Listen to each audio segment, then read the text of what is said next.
Hey, what's up, guys? This is Chung here again. So this time, today's daily challenge problem, number 943. Find the shortest superstring.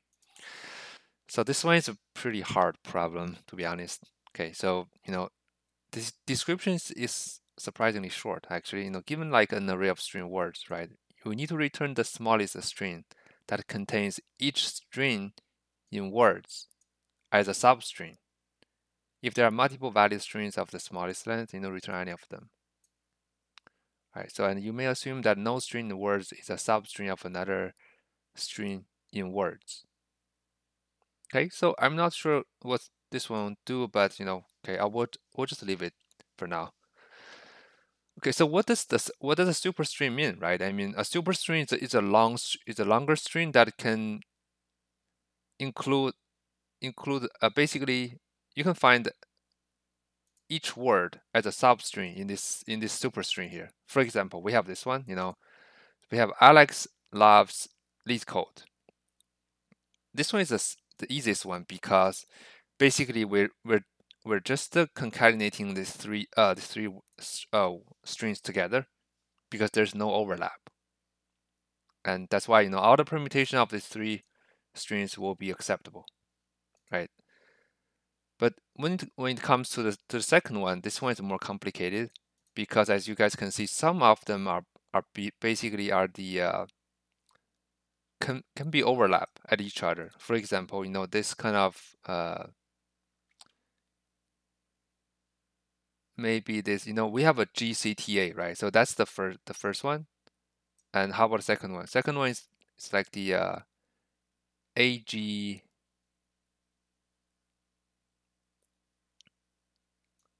Yeah, second one actually is what is a CTAAGT because you know this is second one, right? CTAAGT. Now you can see, right? So we have some overlapping between those two words. That's why the smallest one is this one. And yeah, and the constraints like we only have like less than 12 words, and each word is at least at most 20 characters long, right? Um, so to solve this problem, at the beginning, I was thinking like, is there like any greedy solutions? Let's say if we find the two words, right? I mean that has the most overlapping words, and then we try to combine those together, right? And then we'll just try to do the same thing after that. But I think, to be honest, I think the greedy approach doesn't work here. I'm not quite sure the reason being, but it seems like with this kind of given constraints and the nature of this problem, basically we have to try all the possible scenarios, right? So when I say possible scenarios, I mean basically we have to try to concatenate the strings starting from any nodes here, right? And then we're gonna try to concatenate it with another one, right? Basically, when I say all the scenarios, it's like what? Let's say we pick, we have to have a sequence, right? Let's say we pick the first one, this one, CATG, as the first word, right? And then after that, we have what? We have like how many options we have? We have 1, 2, 3, 4, right? We have 4 options that we can place next to these words, right? And from there we have another one, then so on and so forth, right? And among all of those, we need to find the we need to find a path, basically a path that can give us the smallest string, right? The shortest string. This one actually it's similar like a graph problem. If you guys know, there's a like classic problem called traveling salesman problem. Basically, that problem is what? It's like basically you're given like a graph here, a graph, there's like directed graph here, basically we have different nodes here, and between each node, they're like a weight, right? Basically, each node has like each two pairs of node has like a weight, and your task is to your task is to travel each node only once, while the total cost is the smallest. That's the traveling salesman problem, and this one is similar to that. So the reason being is that because we need like we can travel, basically we can concatenate any word right after another one, right, and each pair have a different cost, right? So when I say cost, what does it mean? It means that let's say we have two words, right? So the first one is like uh, A B C D, right? This is the word one, right? And the word two is like what? Let's say we have a uh, let's say the first one is the EDF. Okay, so this is the word two. So the cost to concatenate this A, B, C, D, and EDF obviously is what? It's 3. Because there's no overlapping. That's why we have to concatenate everything from word 2. What if this one is like a CD? Sorry. Uh, CD uh, CDE. How about this one? Right? We have CDE here. And then what's the cost to concatenate these two words? I mean, it's 1, right? Because CD is part of this one. So all we need to do is we just need to add like an E in the end of this word 1. That's why the cost is 1, right? And so with this kind of things defined, right? So which means that from two words, so this is a directed graph because if we you concatenating word 2 after word 1 and concatenating word 1 after word 2, the cost is different. That's why this one is a directed graph. Okay, and after that, right? So for the traveling salesman problem, there's a DP solution. For this one, so what's the DP state? So the DP state is like this. We have a DP, we have a mask, and then we have a J. So why we have two state? Okay, so the first one is a mask. So what is a mask? Mask is like 0, 1, 0, 1, right? 1, 1, 0, 0. So the mask record which word or which node we have visited before. And obviously the end state is what? Is all 1, right? So whenever they're all visited, then that's the end state. Okay, and then why do we need the second state here? So the second state is what? It's the ending, is the last word in this mask. So what does it mean? It means that, okay, so for example, if the mask is 0, 1, 0, 1, 1, 0, 0, 1, how many words do we have in this mask? We have 4, right? And this J means that, which word ending in it, because, we can end in this mask in different path, right? We could, because different last word will give us the different cost, right? Because the reason we need this J here, like I said, depending on, because we need to know what is the last word in this mask. Like I said, we because we have a sequence, let's say we have already let's say 3, right? Let's say we have already visited these 3 words, right? And now we have some strings, now let's say we need to visit this one. This is the next one. GCTA is the next one. But in order to calculate the cost, right, to visit this one, we need to know what is the last word, because only then we can calculate the cost, right? And another thing is that because once we have already visited these three words, we're gonna have like a very long string, right? Some strings that can will contain these three words.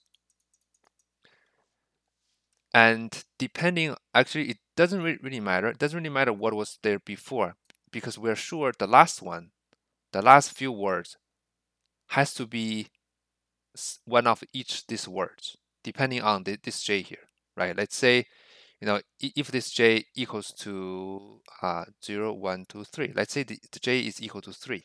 It means that with this kind of like mask, okay, this mask may not be correct, but I'm just showing you guys. So, and the last word is 3, which means in this case it's TTCA. So it means that at the current state, the last four words is the CCTA. Sorry, the last four letter is CCTA, because that's how we define that. And it doesn't really matter the previously stuff, right? Because as long as we know the last word is this one, we can use this like calculation to calculate the cost from this current big string to the next one, which is followed by the GCTA, right? That's why besides this mask, we need this J here. Okay, cool. And then how about the state transition function, right? And obviously, the state transition function is that, since we're using like bottom up DP solution, it means that, we have to know what are the previous state. Basically, what are the states that we can get to the current state, right? Then what's going to be the previous state that can get to the current state is is one of this ones will need to be 0,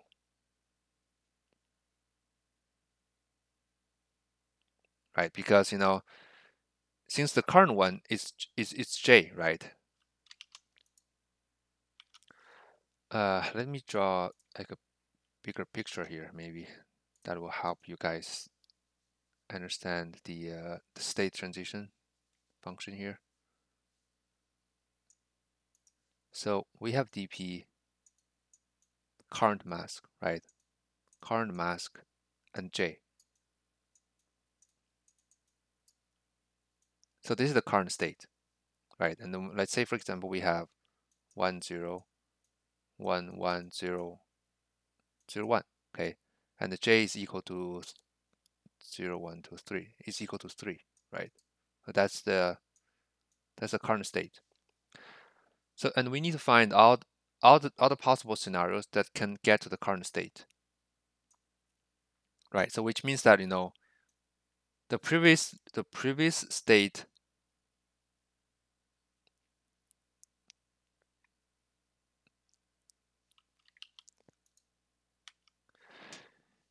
is what? It's this one.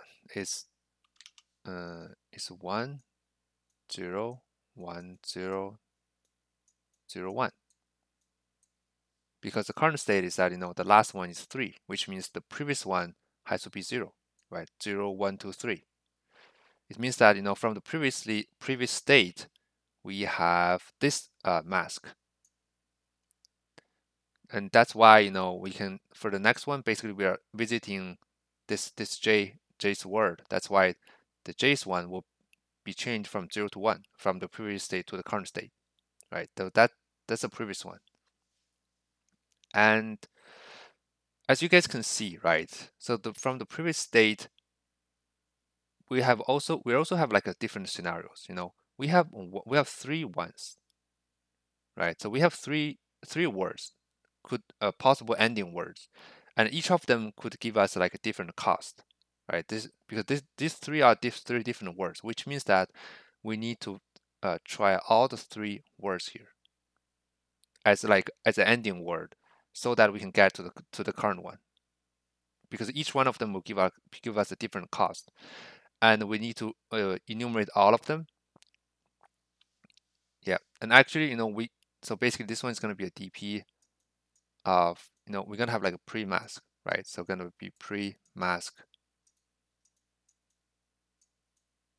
and this one is going to be k. So k basically k is 0 is between the 0 and the k, right? And then plus the cost. Cost from what? Cost from k to j. When we need to get the minimum from this, right? So and this one, the cost from k to j, this one should be pre-calculated. And so why why we loop through everything, including the zeros, is because we can ignore zeros because at the beginning everything in this DP will be the system max size,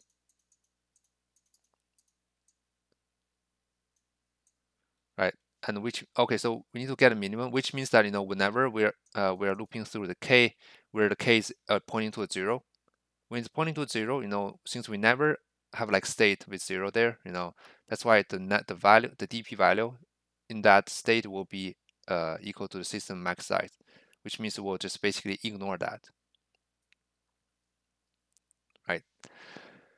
And yep, and that's it, right? And that's basically the way we're traversing all of the states here, and then we're also gonna get the minimum. And since we need to output the final string instead of the length, right? So in that case, I mean, we can while maintaining the length, the smallest length for the DP here, we can also store the current string along with the length inside the DP. That's one way we can do it, or we can maybe try to rebuild the path and the final string in the end. But I prefer to store the string along with with the DP, with the length in the DP array here, because it will make the code a little bit shorter. And okay, so with that being said, let's try to code then. So the coding will be a little bit long, so and just stay with me. So first, let's try to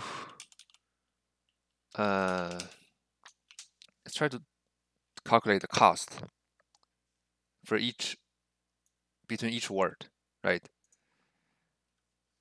We have word 1 and word 2, right? And then so again, this cost of word 1 is like what? The cost to append word 2 after word 1, right? So that's the definition of the cost. We have n1 is going to be the length of word 1, n2 length of word 2, right? So I mean, we can do this. So for I in range of n1, right? So basically, if the word 2 starts with word 1, do a slice of that, and then we return what? We return the n2 minus n1 minus I. Otherwise, we return n2. So what does this one do? Basically, we have A, B, C, D, right? And then we have C, D, E, right? C, D, E, F. So basically, we're starting from the first word, and we're trying to see, starting from the current location I here, if the remaining is a prefix of a second word, then we know, okay, that's the we have find the most common string, right? Then which means that we can subtract the length from the second word, right? Which means that so here I compare. So the remaining part is a prefix of second one. It means that we can subtract this much length from the second word, right? Because n1 minus I is a remaining length, is a common part, and we do a n2 minus that. It means that that's the remaining part we need to append, right? And if this thing never happens, which means that we need to append everything from N2. Okay. All right, so that's the cost. Okay. And all right, so then let's build a graph, right? So the graph, we have what? We have at the beginning, we can initialize everything with 0, and it's going to be n for one in range of n, right? Since it's a directly graph, and then for I in range n, right? And then for j in range n, okay? And then we have a graph of ij equals the get cost, right, of words I and then words j, okay? And similarly, we need to do the same thing for the j and I, right? Because if you reverse the order, the cost might be different. So here we're also considering a word like concatenating with itself, but here the constraint, one of the constraints is that all the strings are unique, right? So which means that I should never happen, okay? But I think this is fine because everything for I the result will be 0, right? Which means that the same as the default value, and we'll never use that value, so it's fine, I guess. Okay, so now the DP part, right? And so let's define the end state. So end state is like this one, right? So that's the end state. Actually, it should be -1, but I just use end here. Let's do this. -1.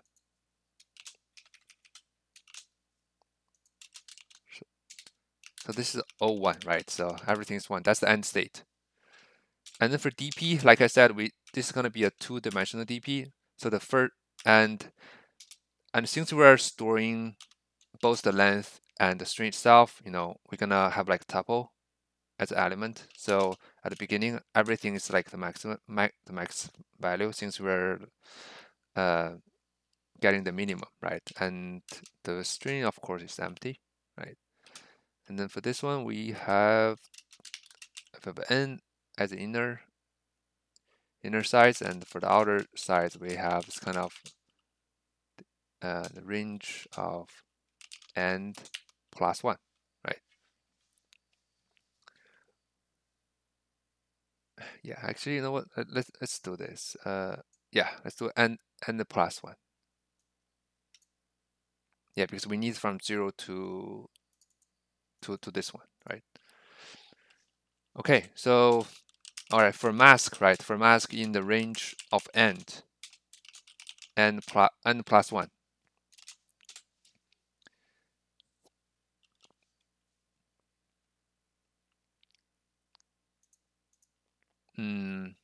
Yep. So that's basically that's the current mask, right? And now we need to get the previous previous mask. And okay.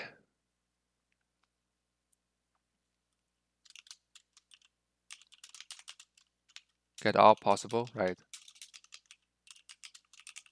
Previously mask.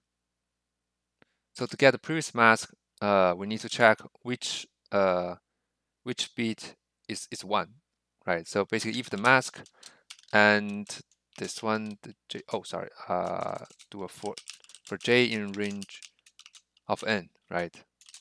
That's gonna be the previous mask, the bit of the previous mask. If this one is 1, basically, right? If this one is 1, that's not equal to 0. It means that the current this one was changed from 0 to 1.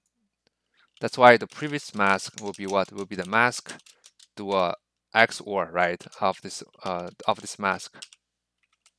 So this is a trick here, right? I mean, And why this one works, a little bit about this one. You know, if we have 1 0 1 1 0 0, right? Let's say we're trying to change this one into 0. So how do we do it? We simply do a mask of this one, 0 0 1 0 0 0, and we do XOR between these two, and then we'll get what we want, because for XOR, at first, these two ones, since they're the same, they of course they will come to 0, and for all the others, if the original one is 1, since for all the others, they're all zeros. If the original one is 1, and then the current one is 0, and the 1 XOR 0 will be 1, right? And if the original one is 0, 0 XOR 0 is also, it's going to be 0. Same thing. That's why, we can keep the original value regardless. Cool. So that's the pre-mask, right? And yeah, and actually here there's like a base case, right? So basically, if the pre-mask equals to 0, so what does it mean? It means that, this is the base case. If this is the first, basically, if j is the first word, right? Then we can just simply set the value. We don't have to calculate, because see, if there's nothing, the cost to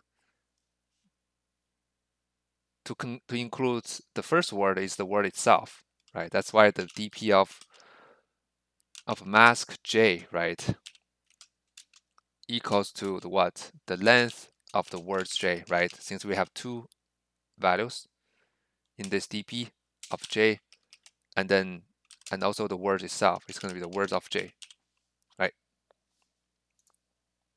So this is a special case. Otherwise we need to check if the previous one already has some words, and then we need to check like the all the possible ending words, right? Check all the possible ending words, right? From previous mask. So the way we check that is that we just need to have like another loop here, right? So for each of that, so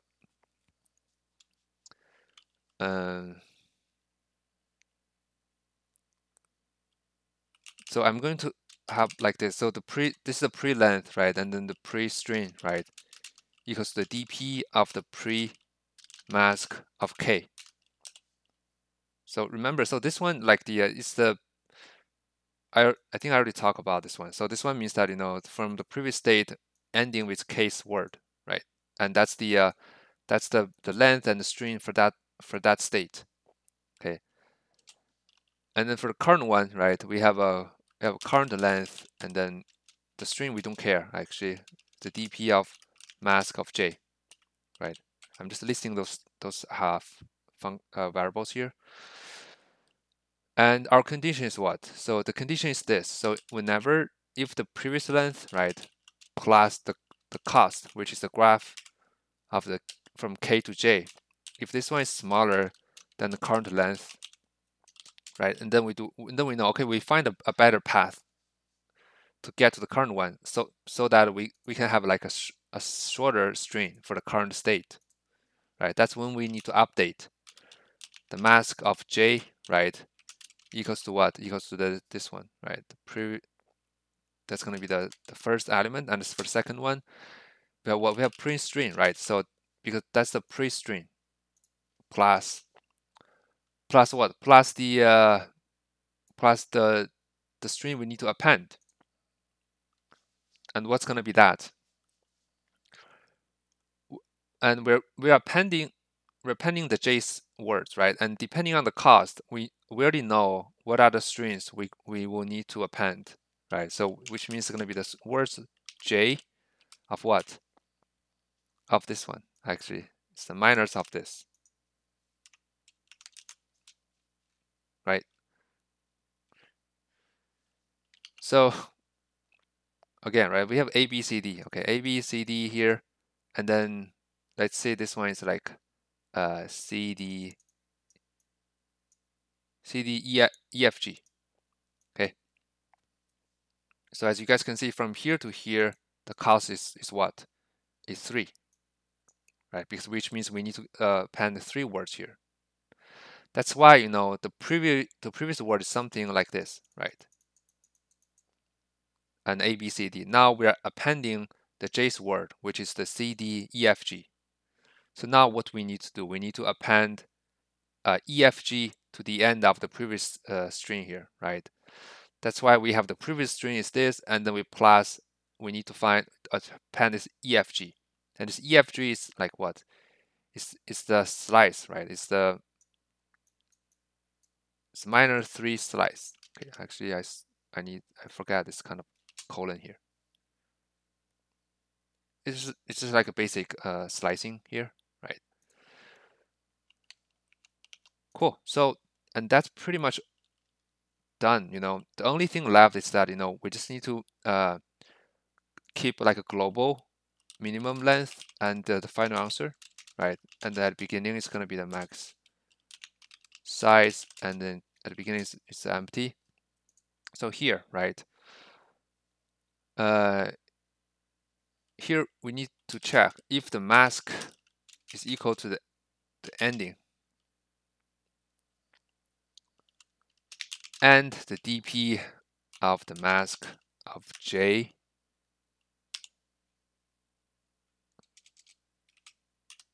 and 0, because 0 is the length, right? Smaller than the global minimum length, right? And then we know, okay, we update both those values, the minimum length and the answer.